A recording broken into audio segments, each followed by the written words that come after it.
The United Kingdom's departure from the European Union was a watershed moment that reshaped not only the UK's domestic policies, but also its international trade strategy. As a member of the EU, the UK was part of a single market and customs union with trade policies and negotiations conducted collectively by the EU.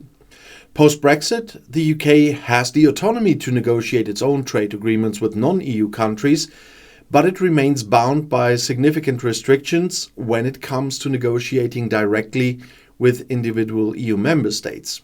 And in this video, I delve into why the UK cannot pursue single trade deals with EU member states, explores the division of negotiating powers between the EU and its member states, and examines the broader implications of these constraints for international trade and diplomacy. To understand why the UK cannot negotiate individual trade deals with EU member states, it is crucial to grasp the structure and authority of the EU's trade policy. The EU operates as a cohesive economic entity with well-defined rules and mechanisms governing international trade. And there are key aspects in this framework that include that the EU customs union is a core component of its internal market. It allows goods to move freely between the member states without additional tariffs or any customs checks. And this internal tariff-free zone is underpinned by a common external tariff, a so-called CET, which means that all member states apply the same tariffs on imports from outside the EU. This uniform tariff system ensures that trade policies are consistent across all member states, preventing individual countries from negotiating separate trade deals that could disrupt the common market. And the EU's single market extends beyond goods to include services, capital, and people. And it ensures that businesses and individuals can operate across the member states without facing additional regulatory barriers. To maintain the integrity of this single market, the EU has established a unified set of regulations and standards that apply uniformly across all member states. And this consistency is crucial for the smooth functioning of the market and for preventing trade barriers between the single member states. The EU's trade policy is governed by Article 207 of the Treaty on the Functioning of the European Union, which grants the EU exclusive competence over trade agreements with third countries. And this means that only the EU, through its institutions such as the European Commission, can negotiate and conclude trade agreements. And this competence covers a wide range of trade-related issues, including tariffs, trade in goods and services, public procurement, and intellectual property rights. Given this framework, the UK's ability to negotiate trade deals directly with individual member states is restricted for several reasons. The EU's exclusive competence over trade policy means that all trade negotiations with non-EU countries must be conducted by the EU as a whole. And this exclusive authority is designed to ensure consistency and coherence in trade policy across all member states. Allowing individual member states to negotiate their own trade deals could lead to conflicts, inconsistencies, and disruptions within the single market and the customs union. The EU's common external tariff and unified trade policy require all member states to adhere to the same rules and regulations concerning trade with non-EU countries. And this common approach is fundamental to maintaining the integrity of the single market.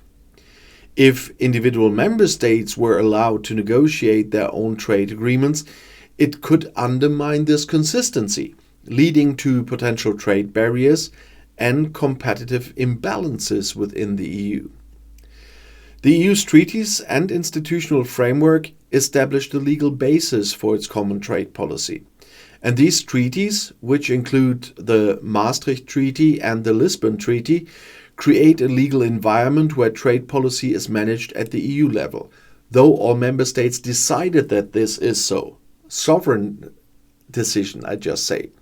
But this framework is binding on all member states, including the UK at the time, which, as a former member now, is now bound by the agreements negotiated by the EU rather than engaging in bilateral negotiations with individual states. Historical precedents and practical considerations further reinforce the centralization of trade policy. The EU has developed extensive agreements with numerous countries and regions around the world, all negotiated under a unified approach. Allowing individual member states to negotiate their own deals could complicate these agreements as well and create a fragmented international trade landscape. While trade policy is a domain of exclusive EU competence, individual EU member states do retain autonomy in other areas, of course, and I will also talk about these areas. Member states have the ability to negotiate and conclude bilateral investment treaties, so-called BITs, with non-EU countries. These treaties focus on protecting and promoting foreign investments and establishing mechanisms for resolving disputes. However, BITs typically do not cover broader trade issues such as tariffs or market access, which still remain under the purview of the EU's common trade policy. EU member states can independently negotiate agreements related to cultural cooperation, educational exchanges, and other non-commercial areas. And these agreements are usually focused on enhancing bilateral relations in fields such as academic collaboration, cultural exchange programs, and joint research initiatives without directly impacting trade policy. And individual member states may engage in regional cooperation frameworks that address local or specific issues without conflicting with EU-wide policies. For example, they might participate in cross-border regional development projects or cooperative initiatives in areas like environmental protection or infrastructure development. While member states must align with EU regulations, they can still implement and enforce national regulations and standards in certain areas where EU legislation allows flexibility. And this includes regulations related to public health, safety, and environmental protection, provided they do not create barriers to the free movement of goods and services within the EU. And the restrictions on the UK's ability to negotiate trade deals directly with individual member states, of course, have several significant implications. The UK's trade strategy must be conducted through negotiations with the EU as a whole, rather than with individual member states. And this constraint means that the UK must navigate complex multilateral negotiations, balancing the interests of all 27 EU member states simultaneously, like it has happened with the TCA. And this can be challenging and may dilute the focus on specific bilateral trade issues that could be more easily addressed through individual agreements, of course.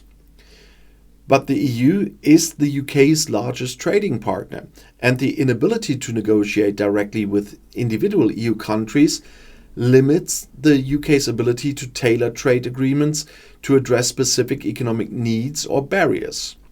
For sectors that are heavily dependent on trade with particular EU member states, such as agriculture or automotive industries, this restriction is a significant disadvantage. The restriction on negotiating with individual member states also affects the UK's diplomatic and political strategies. The UK must work within the framework of EU-wide negotiations and leverage its overall relationship with the EU rather than focusing on building individual relationships with member states. This dynamic influences how the UK engages in international diplomacy and trade negotiations more broadly. The centralized nature of EU trade policy means that trade disputes involving individual member states must be addressed at the EU level as well. And this can complicate resolution processes and create delays in addressing specific issues. For example, if an individual EU country experiences trade difficulties with the UK, The resolution of these issues must be handled through EU institutions rather than direct bilateral negotiations. The constraints on the UK's trade negotiations with EU member states are a direct consequence of Brexit and reflect the broader challenges of disentangling a country from a complex economic and political union. The departure from the EU required the UK to navigate a new landscape of international trade, where the benefits of EU membership, including the ability to influence and benefit from collective trade agreements, were replaced by the need to forge new relationships and agreements independently. Brexit has demonstrated the complexities and limitations of leaving a major economic bloc, while the UK has regained sovereignty over its trade policy.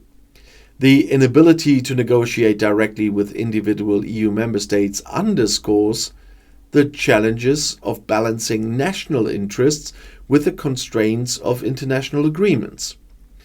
The situation highlights the importance of understanding the broader implications of Brexit on trade policy and international relations. The inability of the UK to negotiate single trade deals with EU member states is a direct consequence of its departure from the EU and the resulting legal and institutional framework governing trade policy. The EU's exclusive competence over trade policy, the common external tariff, and the unified approach to international agreements all contribute to this limitation. And as I said, while individual member states retain autonomy in areas like investment treaties and cultural agreements, trade policy remains centralized to ensure consistency and coherence across the single market. And for the UK, these restrictions present significant strategic, economic, and diplomatic disadvantages. The need to negotiate with the EU as a whole rather than individual member states requires careful management of relationships and trade strategies. And as the UK continues to navigate its post-Brexit trade landscape, understanding these constraints and their implications is essential for developing effective policies and fostering successful international partnerships. And some Brexiteers once again will say this video is proof that the EU is ruling the member states. I mentioned the treaties. The Maastricht Treaty and the Lisbon Treaty were made by the member states.